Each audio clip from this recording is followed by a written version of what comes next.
Eu sou o promotor de justiça Fernando Gaburri, sou pessoa com deficiência visual, hoje em grau de cegueira, e o entusiasta do direito, o entusiasta da minha função no Ministério Público, e hoje nós vamos tratar sobre alguns aspectos da participação da pessoa com deficiência no processo de curatela, especificamente na qualidade de curatelanda. No nosso slide, nós temos a definição de pessoa com deficiência segundo a Convenção da ONU, que são aquelas que têm impedimentos de longo prazo de natureza física, mental, intelectual ou sensorial, os quais, em interação com diversas barreiras, podem obstruir sua participação plena e efetiva na sociedade em igualdade de condições com as demais pessoas. Então, nós podemos destacar a participação das barreiras na formação do conceito biopsicossocial de pessoa com deficiência. Um dos pontos principais do que nós vamos falar hoje são essas barreiras e as suas interferências, principalmente na situação da pessoa curatelanda. No nosso próximo slide, nós temos a imagem de Quasímodo, da obra O Corcunda de Notre Dame, de Victor Hugo, que se comunicava por gestos com o seu pai adotivo.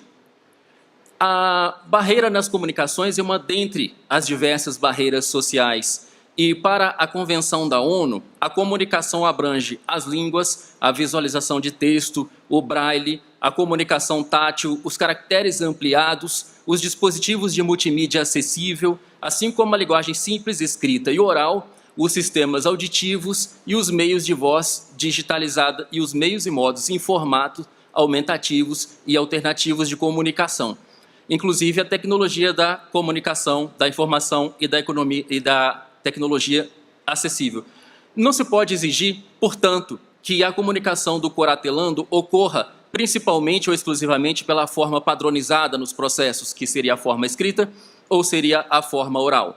Basta que o curatelando possa, de algum modo, exprimir a sua vontade, exteriorizar a sua vontade, ainda que essa exteriorização não seja aquela a qual o magistrado, o membro do Ministério Público ou os advogados estejam mais acostumados, que nós deveremos levar em consideração que hoje houve manifestação de vontade e, portanto, a pessoa que manifesta vontade, que exprime vontade, não pode ser considerada a pessoa sujeita à curatela.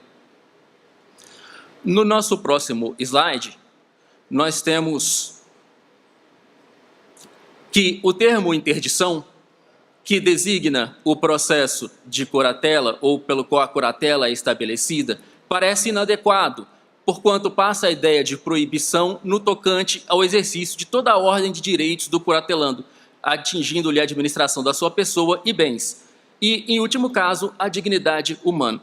Em que pese interdição ser o termo previsto no CPC e, portanto, defendido pela maioria da doutrina civilista, está em desacordo com a Convenção da ONU, que compõe o bloco de constitucionalidade brasileiro e que, portanto, tem uma hierarquia acima do CPC. Ao longo da história, a deficiência foi considerada castigo e, como resposta social, praticava-se a sua eliminação e, posteriormente, a sua segregação, mantendo-a sempre distante do convívio social. A resposta jurídica para a sociedade foi, então, a decretação da interdição e a institucionalização da pessoa em abrigos ou em escolas especializadas. O direito romano, pré-clássico, por exemplo, entendia a interdição como uma forma de proteger o patrimônio que mais tarde seriam passados para os herdeiros do interdito, ou seja, não tinha sequer a finalidade de proteção do interdito.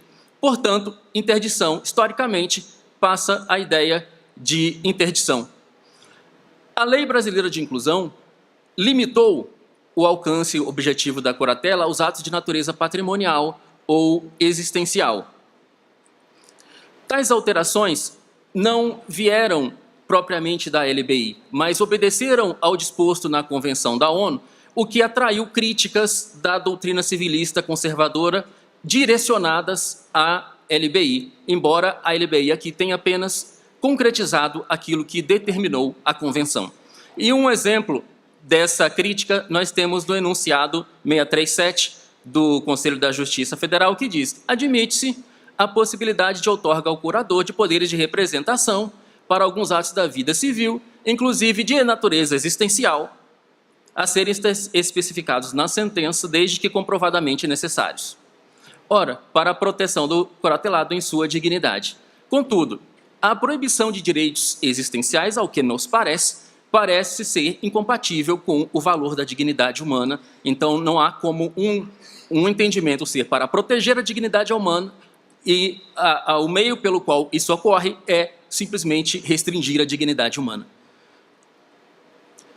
O projeto de reforma, na mesma linha, traz no seu projetado 1781-C, a curatela pode afetar os atos relacionados aos direitos de natureza patrimonial. Vem no seu parágrafo 1º entregar: não atinge o exercício ao direito ao próprio corpo, os direitos sexuais, reprodutivos, a privacidade, a educação, a saúde, ao trabalho, ao voto e à obtenção de documentos. E o que ele deu com a mão direita, ele vai tirar com a esquerda.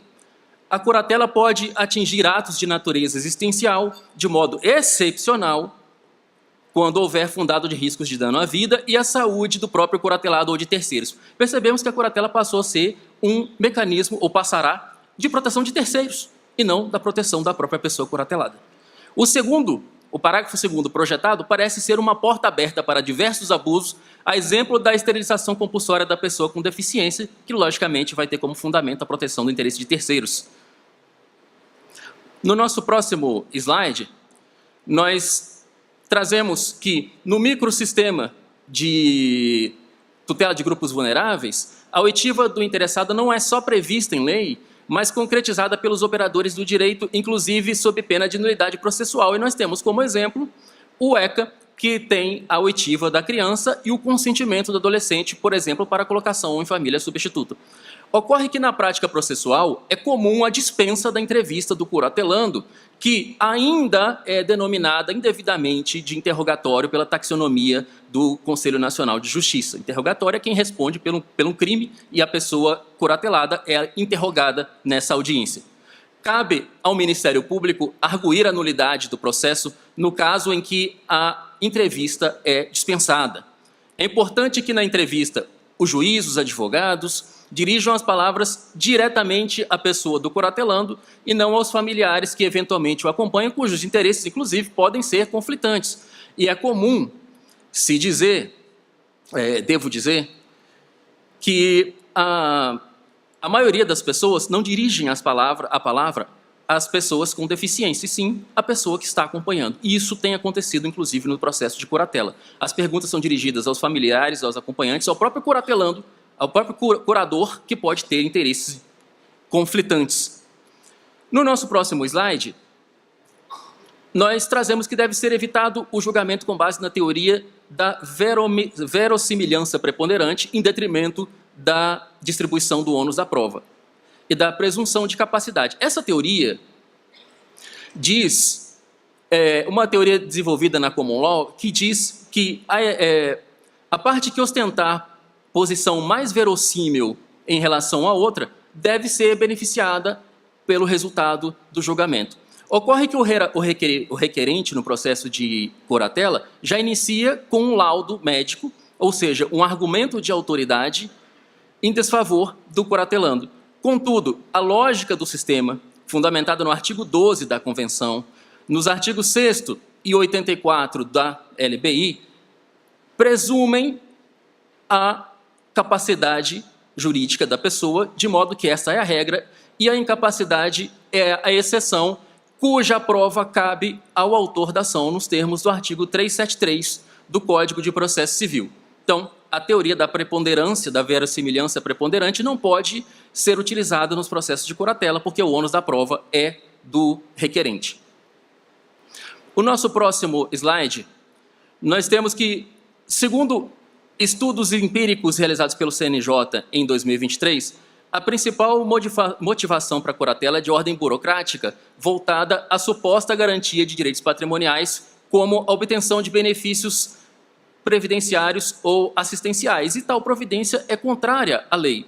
A Lei 8.213 foi alterada pela LBI, em seu artigo 110A, diz que no ato de requerimento de benefícios operacionalizados pelo INSS, não será exigida a apresentação de termo de curatela de titular ou de beneficiário com deficiência, observados os procedimentos a serem estabelecidos em regulamento. Então, a curatela não é requisito para a obtenção ou movimentação de valores do benefício de prestação continuada, por exemplo. Mas, ainda assim, a Justiça Federal insiste em exigir a curatela para liberar a movimentação do BPC deferido. Então, na sentença, o juiz federal defere o BPC e determina que a movimentação só poderá ocorrer mediante a interdição na Justiça Estadual. Eu tenho aqui uma passagem de um processo em que eu atuei como fiscal do ordenamento jurídico da seção de Alagoinhas, os dados estão preservados, e diz o seguinte: desta forma, malgrado a curadoria especial supra-incapacidade processual da parte, o certo é que o recebimento de quantias se encontra condicionado a comparecimento nos autos de um curador responsável, bem como a respectiva apresentação do termo de curatela provisória ou definitiva, conferido no bojo de ação de interdição. Bom, passamos para o próximo slide, que nós trazemos a teoria ou a tese da vontade das preferências, em que a Convenção rechaçou a teoria do melhor interesse, que é aquela em que alguém acha o que é melhor para uma pessoa e assim decide, para tratar da teoria da vontade e das preferências, que é aquela em que a própria pessoa decide o que quer, o que entende ser melhor para si, ainda que não seja a decisão mais acertada. E isso prevalece até nos casos em que, aparentemente, a pessoa não possa exprimir vontade, mas a sua vontade pode ser extraída de outros elementos, como a sua história de vida, que demonstra as suas inclinações e pode indicar que ela desejaria o que fosse feito naquele momento, caso ela pudesse, ela própria, dizer com as suas palavras ou com a sua vontade. No nosso próximo slide, eu tenho uma foto da minha época de estudante de Direito em Juiz de Fora, em que eu tinha como um dos meus amigos de sala um colega cadeirante. E gostaria de dizer a vocês que nós também matávamos aula. Eu dizia: Sandro, eu empurro a cadeira, você dá a direção e nós vamos sair dessa aula. E quando nós chegávamos lá fora, as pessoas diziam: o que vocês dois estão fazendo aqui? O mesmo que vocês já estão fazendo aqui fora, porque se vocês não suportam aquele professor, por que nós haveríamos de suportar? Não estou desejando que ninguém mate a aula.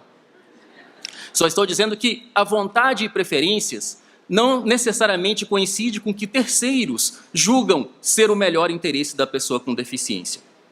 No próximo slide, nós temos a Lei da Política Nacional de Cuidados, a Lei 15.069 de 24. E ela institui a política, e no seu parágrafo 1º diz: todas as pessoas têm direito ao cuidado. E no segundo, o direito ao cuidado de que trata o caput deste artigo compreende o direito a ser cuidado, a cuidar e ao autocuidado. Nós não podemos desprezar que a própria pessoa com deficiência pode querer cuidar de si mesma e da maneira que ela achar melhor, ainda que a escolha dela seja arriscada ou do ponto de vista de terceiros não seja a mais acertada. Então ela tem o direito de se autocuidar da maneira como escolher. E por último, nós temos um slide que trata sobre diversidade, um poema que foi recitado por Braulio Bessa no programa da Fátima Bernardes, e eu fiz uma pequena adaptação. Seja menos preconceito, seja mais amor no peito, e se mesmo assim for difícil ser, não precisa ser perfeito, mas se não der para ser amor, seja pelo menos respeito. Há quem nasceu para julgar e há quem nasceu para amar, e é tão simples entender em qual lado a gente está, e o lado certo é amar. Amar para respeitar, amar para tolerar, amar para compreender que ninguém tem o dever de ser igual a você. O amor é a própria cura, remédio para qualquer mal. Cura o amado e quem ama, o diferente e o igual. Talvez seja esta a verdade, que pela anormalidade é que todo amor é normal. O mundo é sim estranho, com tanta diversidade, ainda não aprendeu a viver em igualdade. A diferença nunca foi nenhum defeito, e se não der para ser amor, que seja ao menos respeito. Muito obrigado.